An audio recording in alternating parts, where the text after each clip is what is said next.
بالله من الشيطان الرجيم ألا إن أولياء الله لا خوف عليهم ولا هم يحزنون الذين آمنوا وكانوا يتقون لهم البشرى في الحياة الدنيا وفي الآخرة لا تبديل لكلمات الله ذلك هو الفوز العظيم.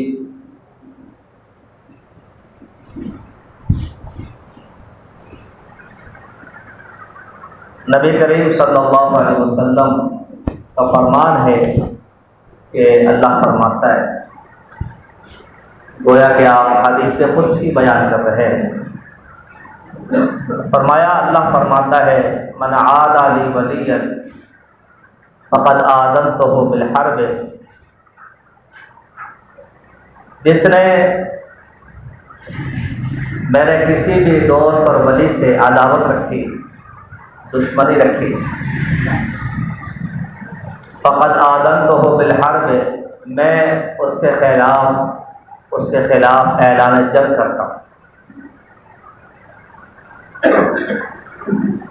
ہر ایک دوست اپنے دوست کا دفاع کرتا ہے. دوستوں کا دفاع یہ اللہ کی صفت ہے. اس لیے فرمایا کہ من عادى لي وليا فقد آذنته بالحرب، جس نے میرے ولی، میرے دوست سے عداوت رکھی، میں اس شخص کے خلاف اعلان جنگ کرتا ہوں. ان اللہ یدافع عن الذین آمنوا، اللہ تعالیٰ اہل ایمان کا دفاع کرتا ہے. اہل ایمان اللہ کے دوست ہیں، اللہ کے ولی، اور ان میں سر فہرست حضرات صحابہ کرام ہیں رضوان اللہ علیہم اجمعین، پھر تابعین ہیں، تبع تابعین ہیں، ائمہ کرام ہیں، محدثین ہیں، اور تمام وہ لوگ جو کتاب و سنت علی منہج سلف لے کر چل رہے ہیں، اللہ کے ولی.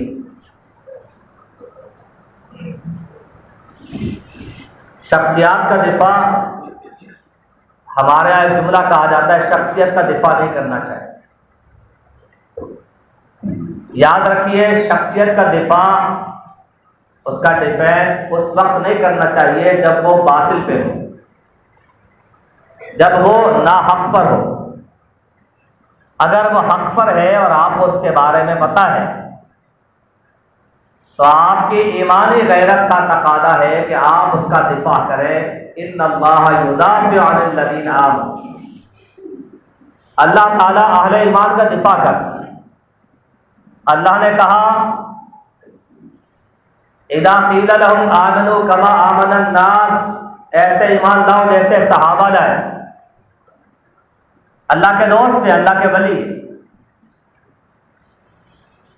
تو جنہوں نے کہا انؤمن كما آمن السفهاء، ہم ایسا ایمان لائے جیسے نعوذ باللہ یہ بیوقوف لائے، تو اللہ رب العالمین کی رحمت کو جوش آ گیا اور اس نے اپنے اولیاء کا، اہل ایمان کا، نبی علیہ السلام کے صحابہ کا دفاع کرتے ہوئے کہا الا انہم هم السفہاء، یہ بیوقوف ہے، یہ احمق ہے جو صحابہ کو معیار ایمان نہیں مانتے. اور جس کو اللہ کہہ دے بیوقوف، اس کے بیوقوف اور احمق ہونے میں کوئی شبہ نہیں. اللہ نے غیرت کا اظہار کیا، حمیت کا اظہار کیا، محبت کا اظہار کیا، اپنے ولایت اور دوستی کا اظہار کیا اپنے دوستوں کے. رسول اللہ صلی اللہ علیہ وسلم کا فرمان ہے من ذب عن عرض اخیہ المسلم بالغیبہ کان حقا علی اللہ ان یعتقہ من النار، او کما قال صلی اللہ علیہ وسلم. فرمایا کہ جو شخص اپنے بھائی کا غائبانہ دفاع کرتا ہے، اس کی عزت پہ جو حر پا رہا ہے اس کی غیر موجودگی میں، عدم موجودگی میں. لوگ باتیں کر رہے ہیں، انگلیاں اٹھا رہے ہیں، الزام لگا رہے ہیں، بہتان تراشی کر رہے ہیں.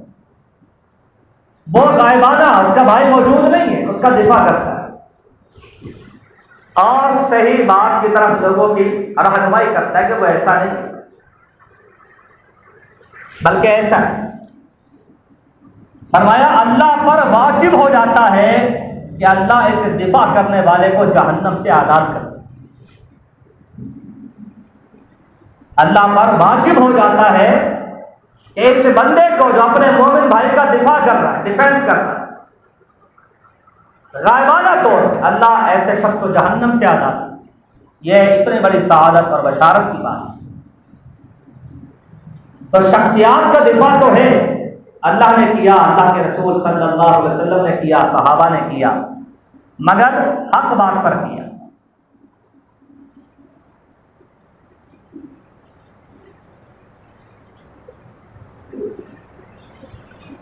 لفظ ولی آپ کے ہاں ہمارے ہاں مستعمل ہے، بہت زیادہ استعمال ہوتا ہے۔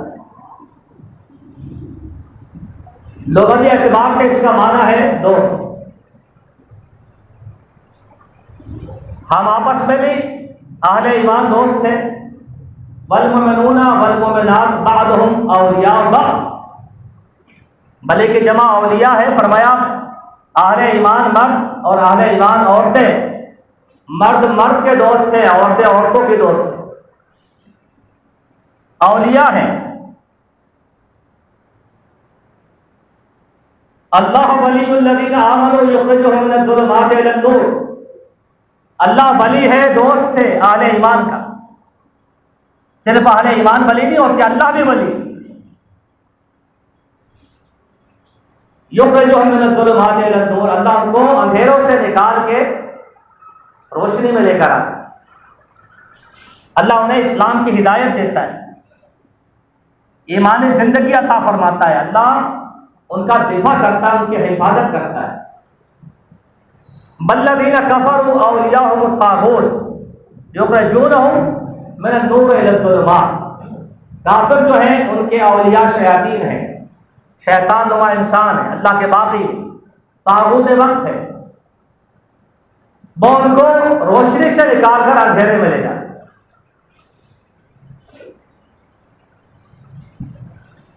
تو ہماری دوستی، ہماری ولایت اہل ایمان کے لیے ہونی چاہیے، ہمارے دوستی اللہ کے لیے ہونے چاہیے، اللہ کے محبوب ہستیوں کے لیے ہونی چاہیے۔ رسول اللہ صلی اللہ علیہ وسلم کا فرمان ہے، من احب للہ وابغض للہ واعطى للہ ومنع للہ فقد استکمل الایمان، جس نے اللہ کے لیے محبت کی، اللہ کے لیے نفرت، دونوں باتیں، محبت کو سبھی کرتے ہیں، اللہ کے لیے نفرت بھی رکھنی، اللہ کے لیے دیتے ہیں، عطا کرتے ہیں، اللہ کے لیے ہاتھ روک لیتے، اللہ کی نافرمانی میں نہیں دیتے۔ فرمایا ایسے لوگ اپنا ایمان مکمل کر لیتے۔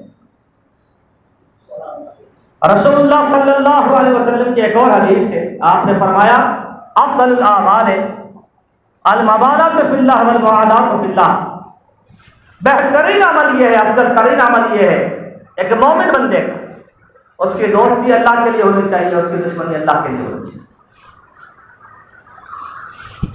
تو ولایت ایک حقیقت ہے، دوستی ایک حقیقت ہے۔ تو کچھ لوگ خاص ہیں، اہل ایمان سارے اللہ کے ولی، مگر ولیوں کے بھی درجہ بندی ہے نا، جیسے صحابہ کے مابین درجہ بندی، السابقون الاولون، ان کا معاملہ اور ہے، فتح مکہ کے بعد آنے والوں کا معاملہ کچھ اور ہے، بدر والوں کا معاملہ کچھ اور ہے، احد والوں کا معاملہ کچھ اور ہے، احزاب والوں کا معاملہ کچھ اور ہے، اور بیت رضوان والوں کا معاملہ کچھ اور ہے۔ مہاجرین کا معاملہ اور ہے، انصار کا معاملہ اور ہے، خلفائے راشدین کا معاملہ اور ہے، اور عشرہ مبشرہ کا معاملہ کچھ اور ہے۔ درجہ بندی، سب کا مقام ہے، مرتبہ ہے، مراتب ہے، فضیلت ہے، لیکن درجہ بندی سارے برابر ہیں۔ اس طرح اللہ کے دوست، اللہ کے ولی، ہر اہل ایمان مرد، ہر اہل ایمان عورت اللہ کے دوستوں میں سے، اللہ کے ولی میں سے۔ مگر درجہ بندی. تو ولایت ایک امر مسلمہ ہے. مسلمانوں کے ہاں اسلامی تعلیم میں ولایت ایک حقیقت ہے، اور اس سے مراد وہ دوستی ہے جو انسان اللہ کے ساتھ لگاتا ہے اور نتیجے میں اللہ رب العالمین اسے مقام دیتا ہے، مرتبہ دیتا ہے، اس کی مقبولیت کو اللہ روئے زمین پر رکھ دیتا ہے. رسول اللہ صلی اللہ علیہ وسلم کا فرمان ہے، اللہ تعالیٰ جب کسی سے محبت کرتا ہے، دوستی کرتا ہے، جبریل کو بلاتا ہے. جبریل سے کہتا ہے میری محبت فلاں کے ساتھ ہے، تجھ پر بھی واجب ہے تو اس سے محبت کیا ہے. جبریل سارے آسمان میں آواز لگا دیتے، اللہ تعالیٰ فلاں سے محبت کرتا ہے، میں بھی کرتا ہوں. سارے آسمان والے فرشتے اس سے محبت کرتے ہیں. نتیجہ یہ نکلتا ہے، فرمایا یوزع لہ القبول فی الارض، زمین میں اس کی مقبولیت کو رکھ دیا جاتا ہے. دیکھا نہیں، رشتہ داری نہیں، کوئی خاندانی سلسلہ نہیں، مگر جب نام سنتے ہیں دل کے گہرائی سے کہتے ہیں رحمت اللہ علیہ، دل کی گہرائی سے کہتے ہیں رضی اللہ عنہ. یہ ان کی مقبولیت ہے جو اللہ نے ہمارے دلوں میں ڈالی. انہوں نے اللہ کو راضی کیا، اللہ نے ہمارے دلوں کو ان کے لیے راضی کر. ورنہ براہ راست نہ تو ہم نے صحابہ کرام کو دیکھا رضوان اللہ علیہم اجمعین، نہ تابعین کو دیکھا رحمت اللہ علیہم اجمعین، نہ ائمہ کرام کو، نہ محدثین کو، نہ ائمہ اربعہ کو، نہ اثنا عشریہ کو، ہم نے کسی کو نہیں دیکھا. مگر یہ سلسلہ کیا ہے کہ جب ہم کسی بزرگ کا، کسی عالم کا نام سنتے ہیں اور وہ ائمہ نشہ ہے، ہم کہتے ہیں رحمت اللہ علیہ. یہ وہ مقبولیت ہے جو اللہ کے ولی ہونے کی وجہ سے، اللہ کے دوست ہونے کی وجہ سے اللہ نے ہمارے دلوں میں ڈالا. اس لیے نبی اسلام نے کہا یوزع لہ القبول فی الارض، اس کی مقبولیت کو اللہ لوگوں کے دلوں میں ڈالے. اس سے بڑی سعادت کیا ہو؟ ہم تو ایک دوسرے کی دوستی کے لیے مر مٹنے کو تیار ہو جاتے. سب سے بڑی دوستی، سب سے بڑا میں دوستوں کمال کی جو بات ہے وہ کیا ہے؟ اللہ ہمارا دوست ہو، ہم اللہ کے دوست ہوں. اور خوش نصیب وہ لوگ، مقام والے، مرتبے والے، جن کو اللہ نے اپنا ولی کرا. اور ایک طویل سلسلہ ولایت کا اولین درجہ حضرات صحابہ کرام کو حاصل ہے، پھر صحابہ کے شاگردوں کو حاصل ہے، پھر ان کے شاگردوں کو حاصل ہے، پھر یہ ائمہ کرام کو حاصل ہے، محدثین کو حاصل ہے، اور تا قیامت یہ ولایت کا سلسلہ چلتا ہے. اور یہ وعید ذہن میں رکھنی چاہیے، بار بار دہرانی چاہیے، بتانی چاہیے کہ اللہ کے ولی سے عداوت اللہ سے براہ راست جنگ کے مترادف. نبی کریم صلی اللہ علیہ وسلم نے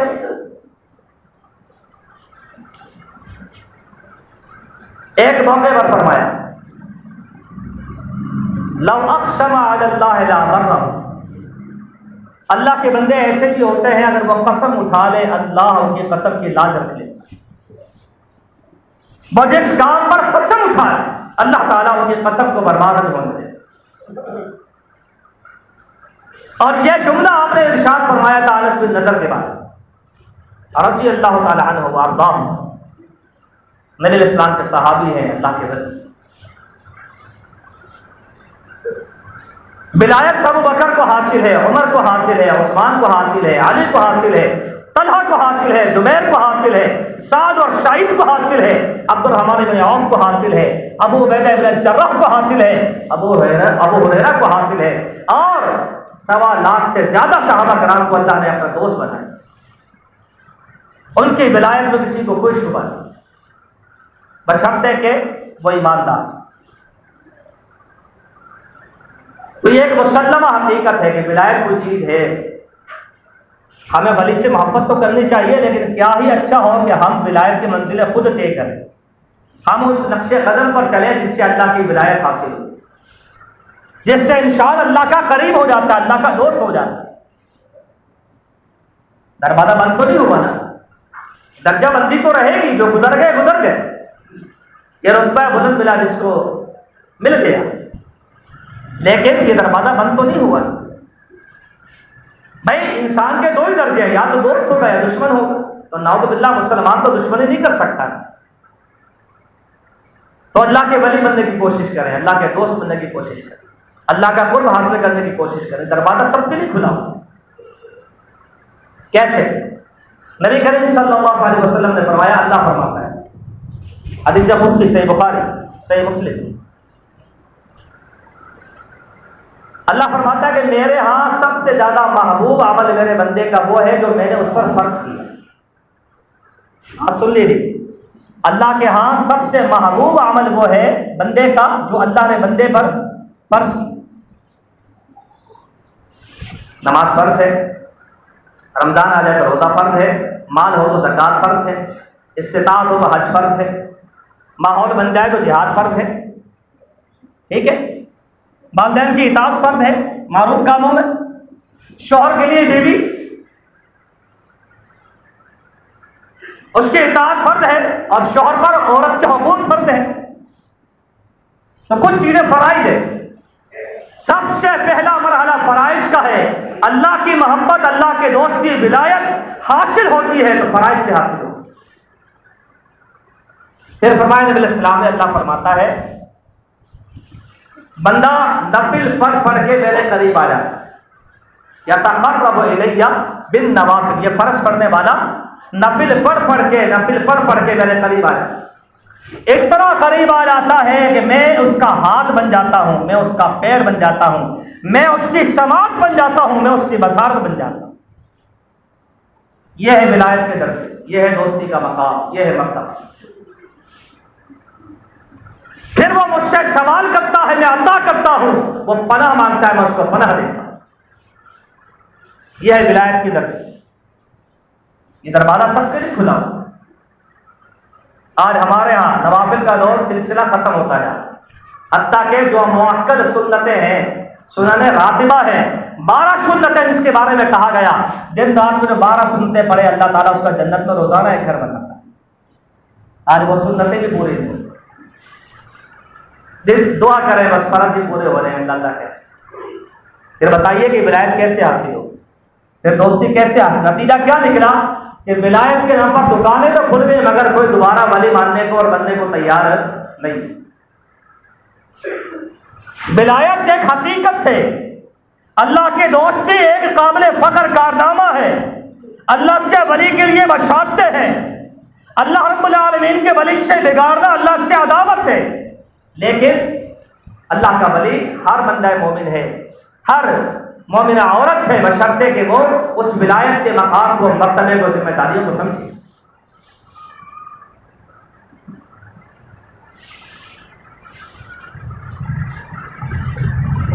اللہ کے ہزارہ ولی، لاکھوں ولیوں میں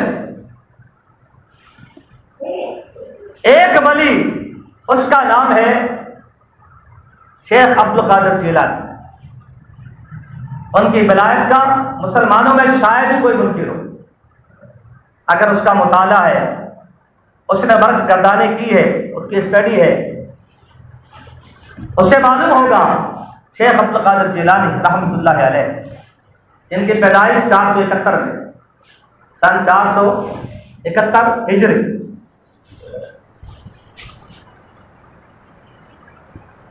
اور آپ کی وفات ہے 561، یعنی 90 سال کی عمر۔ بغداد کا ایک علاقہ ہے جیلان کے نام سے، جس کی طرف آپ کی نسبت، آپ بغدادی ہیں۔ امام ذہبی رحمۃ اللہ علیہ نے 8ویں صدی میں بڑی عظیم کتاب لکھی، سیر اعلام النبلاء، جس میں اللہ کے تمام ولیوں کا تقریباً جو ان کے علم کے مطابق موجود تھے معلومات تھی، اس کو جمع کی۔ سیر اعلام النبلاء کے اندر امام ذہبی رحمہ اللہ شیخ عبد القادر جیلانی رحمہ اللہ کے بارے میں لکھتے ہیں، الامام القطبہ شیخ الاسلام شیخ الحنابل الزاہد العالم یہ القابات ہیں ان کے مقام کو بتانے کے لیے، ان کے رفت کو، ان کی شان کو بیان کرنے۔ اپنے وقت کے عالم ہیں، زاہد ہیں، شب زندہ دار ہیں اور شیخ الاسلام ہیں، مسلک حنابلہ کے شیخ اور امام ہیں۔ مقلد تو نہیں تھے، مگر ان مسائل میں جن میں شریعت خاموش ہے یا جن میں کوئی وضاحت نہیں ہے، اس میں وہ امام احمد بن حنبل رحمۃ اللہ علیہ کے قول کو ترجیح دے۔ جیسے آپ کسی بڑے شیخ سے فتویٰ لیتے ہیں، کبھی چھوٹے شیخ سے فتویٰ لیتے ہیں، ان مسائل میں جن کے بارے میں شریعت خاموش ہے، دو ٹوک فیصلہ نہیں ہوگا۔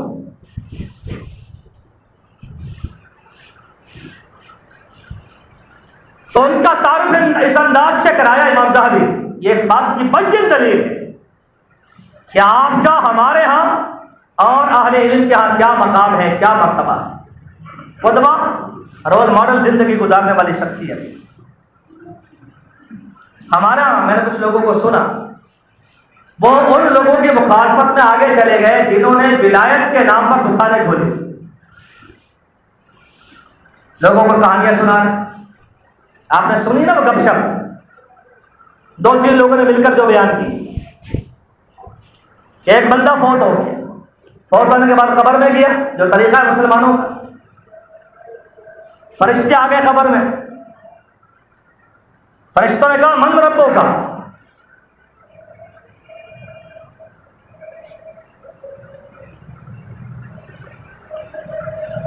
مرنے والے نے کہا جی مجھے تو پتہ نہیں، میں تو شیخ جیلانی کا دھوبی تھا۔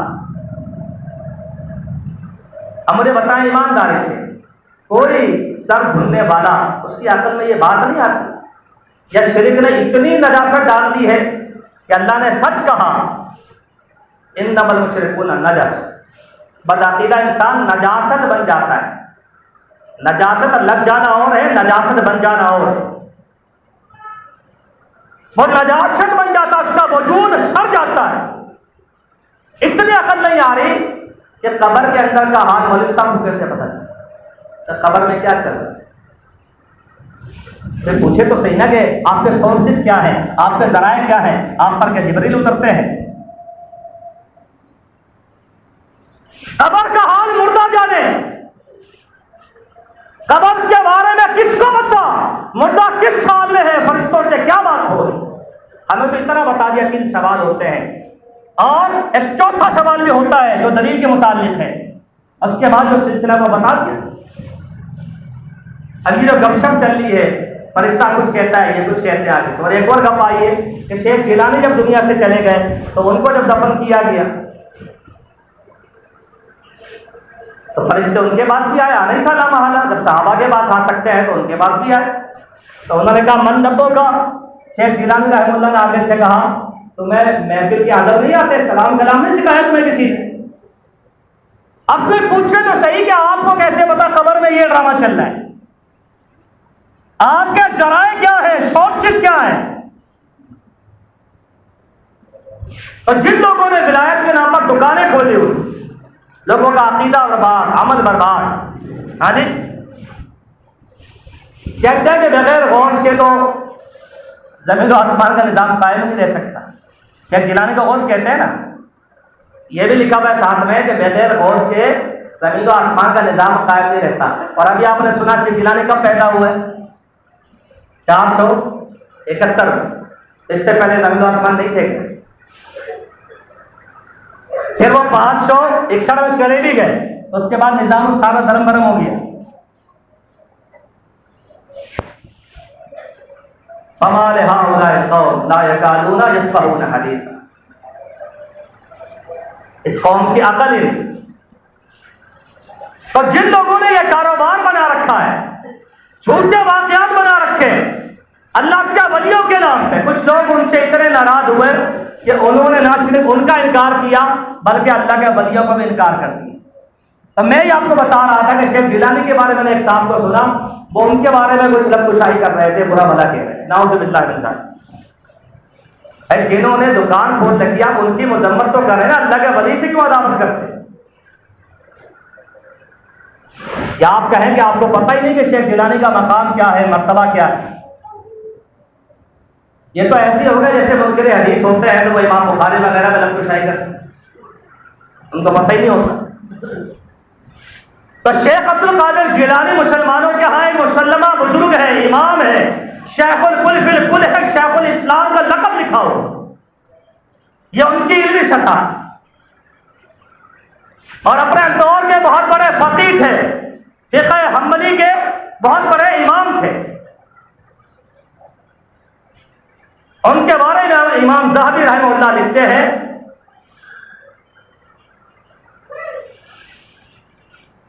کہ کثیر السمت، آپ اکثر و بیشتر خاموش رہا، دائم الفکر ہے، اکثر و بیشتر اوقات غور و فکر میں مستغرق رہا کرتے ہیں، ڈوبے رہے، اور کبھی کبھی آپ ایسی گفتگو کرتے ہیں جس کا تعلق کرامت کے ساتھ ہو، اور یاد رکھیے یہ بھی کوئی ایسی بات نہیں جس پر سننے والے کہیں کہ لو جی ہمارے یہاں بھی یہ سلسلہ شروع ہو۔ ہمارے ہاں عقیدے کی مسلمہ کتابوں کے اندر یہ بات موجود ہے کہ کرامت الاولیاء حق ہو، اولیاء کی کرامت برحق ہوتی ہے، لیکن یہ حقیقت ہے کہ جس طرح معجزہ پیغمبر کے ہاتھ میں نہیں ہوتا، ہمارا اس پر ایمان ہوتا ہے جب وہ پیغمبر کے ہاتھ سے ظاہر ہوتا ہے، انگلیوں سے پانی کا نکلنا ہو یا چاند کا 2 ٹکڑے ہو جانا ہو، اور ایسی بہت ساری چیز، اس طرح ولی کی بھی کرامت اس کے ہاتھ میں نہیں ہوتی۔ ہاں جب وہ ظاہر ہوتی ہے پھر پتا چلتا ہے کہ اللہ نے اس کو کیا مقام دیا، اس کے ہاتھ میں نہیں ہوتی۔ اور شیخ عبد القادر جیلانی رحمہ اللہ نے خود اپنی کتاب بنیاد الطالبین کے اندر اس کی وضاحت کر رکھی ہے کہ اہل سنہ والجماعہ کا یہ عقیدہ ہے کہ انبیاء کے ساتھ معجزات ہوتے ہیں اور اولیاء کے ساتھ کرامات ہوتے ہیں۔ ہاں یہ ضروری نہیں کہ ہر ولی کے ہاتھ پر کرامت ہو، لیکن جب اللہ کا ولی ثابت ہو جائے، اللہ کا دوست ثابت ہو جائے تو کوئی نہ کوئی کرامت اس کے ہاتھ پر صادر ہو ہی جاتی ہے۔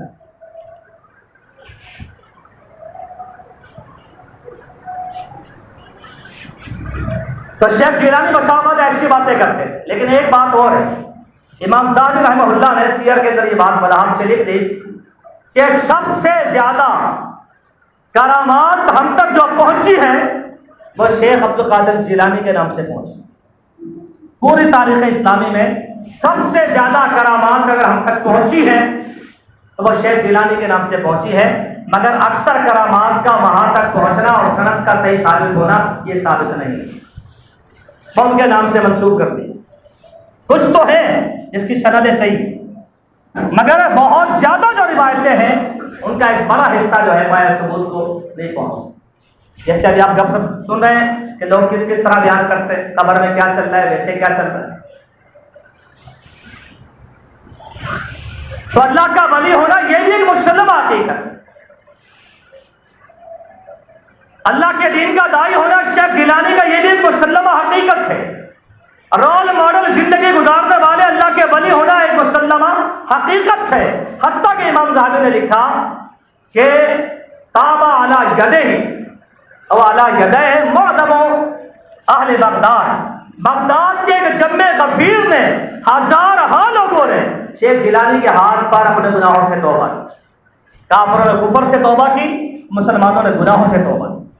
آج ہمارا یہ سلسلہ بھی ختم ہو گیا، حالات کتنا بگڑ جائے، ہماری مسجدیں بنا نہیں رہتی، نہ توبہ ہے، نہ استغفار ہے، نہ اجتماعی کوئی شکل ہے، نہ انفرادی کوئی شکل۔ پہلے یہ مسلمہ سلسلہ ہوتا تھا، علاقے کے بڑے عالم، بڑے محدث، بڑے فقیہ، ان کو بلا کر ان کے ہاتھ پر توبہ کروائی جاتی تھی لوگوں سے، اور وعدہ لیا جاتا تھا، اللہ کے حضور میں گر گڑایا جاتا، ان سے دعا کروائی جاتی۔ اب یہ سلسلہ ختم ہو، اور شیخ جیلانی رحمۃ اللہ علیہ کے ہاتھ پر بھی ہزارہا لوگوں نے توبہ کی، اپنے کفر سے توبہ کی، مسلمان ہوئے، اور ہزارہا لوگوں نے اپنے گناہوں سے توبہ کر کے خود کو اللہ کے ولی کی صف میں کھڑا کیا۔ شیخ جیلانی رحمۃ اللہ علیہ کی اگر آپ تفصیل جاننا چاہتے ہیں، ان کے معتقدات، ان کے عقائد، ان کے اعمال، ان کے نظریات کے بارے میں، تو سب سے بہترین اور آسانی سے مل جانے والی کتاب ہے بنیاد الطالبین، شیخ جیلانی کی کتاب۔ مسلمانوں کا مسلمہ عقیدہ اللہ عرش پہ مستوی، اللہ عرش پہ مستوی ہے، کما یلیق بجلالہ، جیسے اس کی شان۔ شیخ جیلانی نے دو ٹوک الفاظ میں لکھا، نعتقد انہ فی السماء ویا ہوا باعث من خلقہ، اللہ تعالیٰ آسمانوں کے اوپر ہے، اپنی مخلوق سے جدا۔ دلیلیں کیا ہے؟ وہی جو آپ پڑھتے اور سناتے ہیں، الرحمن علی العرش استویٰ۔ دلیل کیا ہے؟ نبی اسلام کے پاس لونڈی آئی، صحابی اس کو آزاد کرنا چاہتے ہیں، آپ نے اس لونڈی سے پوچھا این اللہ، اللہ کہاں ہے؟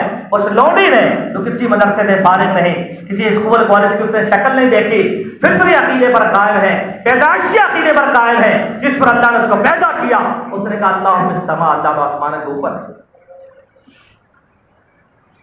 اور سارے دلائل سے جیلانی نے دنیا کے اندر جمع ہے۔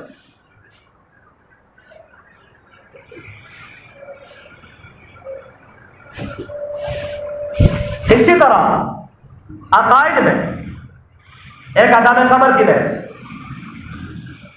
شیخ جیلانی رحمۃ اللہ علیہ دو ٹوک الفاظ میں لکھتے ہیں کہ ہم عذاب قبر پر ایمان رکھتے ہیں، مومن کو ثواب دیا جاتا ہے، کافر کو عذاب دیا جاتا ہے، گناہگار کو سزا ملتی ہے۔ دو ٹوک الفاظ میں ہیڈنگ لگا کے بات قائم کر کے اس کی بحث کرتے ہیں، اور وہ تمام روایتیں وہاں پیش کرتے ہیں جو آپ عذاب قبر کے اس بات کے لیے پیش کرتے ہیں۔ سب سے مشہور حدیث برا ابن عازب رضی اللہ تعالیٰ عنہ، نبی الاسلام نے فرمایا کہ جب فرمایا کہ بندے کا جب موت کا وقت آتا ہے، فرشتے اس کے دائیں بائیں آ کر بیٹھ جاتے ہیں، اگر وہ جنتی ہوتا ہے تو جنت کا لباس، جنت کی خوشبو لے کر آتے ہیں، اور اسے کہتے ہیں اے مطمئن جان نکلو، اللہ کی طرف بلایا۔ فرشتے محبت سے کسی دوسرے کے ہاتھ میں چھوڑنے کو تیار نہیں ہوتے، ہاتھ تو ہاتھ منتقل ہوتی ہے، وہ اللہ کے پاس پہنچتی ہے۔ اللہ تعالیٰ حکم دیتا ہے کہ میرے بندے کے لیے اس کی روح کو قبر میں لوٹا اور اس کے لیے جنت کا ایک دروازہ کھول دو جب تک کہ قیامت قائم نہیں ہوتا۔ فرمایا اس کی روح لٹائی جاتی ہے، فرشتے اس کے پاس آتے ہیں، اس سے کہتے ہیں من ربوں کا، من نبیوں کا، ما دینوں کا، وہ اس کے جواب دیں۔ بالکل اسی انداز سے لکھا جیسے آپ اور میں بیان کرتے ہیں، ہم پڑھتے اور پڑھاتے ہیں، کیونکہ دلائل تو ایک ہی سب۔ اور شیخ عبد القادر جیلانی رحمۃ اللہ علیہ نے عقائد کو ٹھوک بجا کر بیان اور دو ٹوک لفظوں میں لکھا کہ اہل سنت والجماعہ، سنت سے مراد اللہ کے نبی صلی اللہ علیہ وسلم کا فرمان ہے، آپ کا طریقہ ہے، والجماعہ، اور جماعت سے مراد صحابہ کرام کی جماعت، ان کا منہج دو ٹوک لفظوں میں بیان کیا جیسے آپ بیان کرتے ہیں۔ نبی علیہ الصلوۃ والسلام نے کیا فرمایا تھا؟ فرمایا میری امت میں 73 فرقے ہو جائیں، 73 فرقے ہو جائیں، ایک فرقہ جو ہے وہ جنت میں جائے گا، باقی 72 جو ہے وہ داخل فی النار ہوں گے، جہنم میں جاتے ہیں۔ تو صحابہ کرام رضوان اللہ علیہم اجمعین نے کیا پوچھا؟ انہوں نے کہا 72 سے کوئی غرض نہیں، آپ یہ بتا دیں جنت میں کون جائے گا، اس کا رستہ کیا ہوگا، اس کا طریقہ کیا ہوگا، اس کا منہج کیا ہوگا۔ شیخ جیلانی رحمۃ اللہ بالکل اس کو اسی طرح نقل کرتے اپنے بنیا کے۔ نبی علیہ السلام نے فرمایا ہم علی واصحابہ، ان کا عقیدہ، ان کا عمل وہ ہوگا جس پر آج میں اور میرے صحابہ کرام۔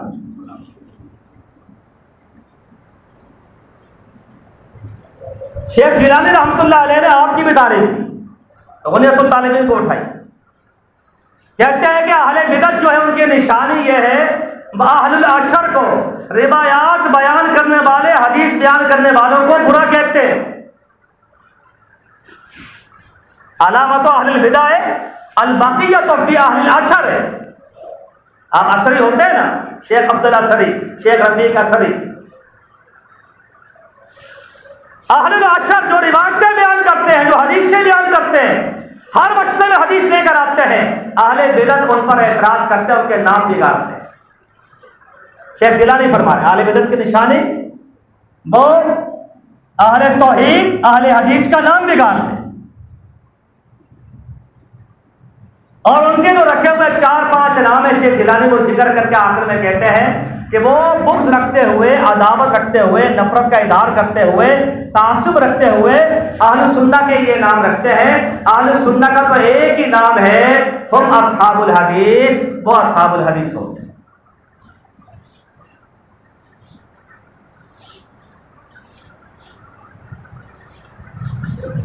دو لفظوں میں لکھا،